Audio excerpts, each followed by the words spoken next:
Ja rozumiem, pani poslankyňa, že bežnému progresívcovi, mimovládkarovi sa môže stierať rozdiel medzi prácou a príživničením na dotáciách. Ja tomu rozumiem, že to je rozdiel. Skúsim vám to vo veľkej skratke vysvetliť. Rozdiel spočíva v tom, že pracujúci chodí do práce, podáva výkony a berie za to plat.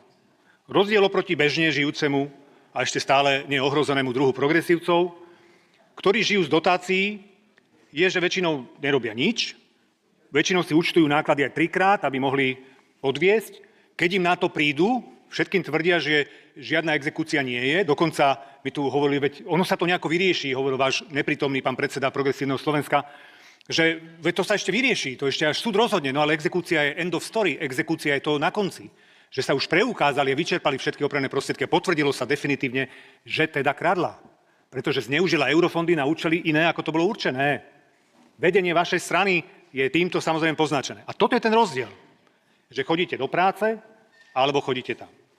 A teraz ja sa vám priznám, a samozrejme veľmi skrátke vám aj odpoviem, pani poslankyňa, že vaša informácia je nesprávna a samozrejme taká nie je, ale čo je mnoho podstatnejšie, chcem sa v tomto našom úprimnom dialogu, ktorý tu vedieme, priznať.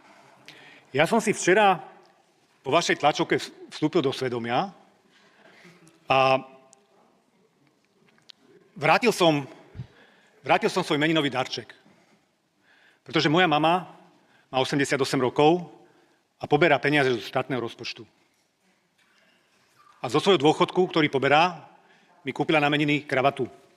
A teraz podľa tej vašej definície sa cítim, že teda tiež žijem, ako vy hovoríte, z príživnických peňazí.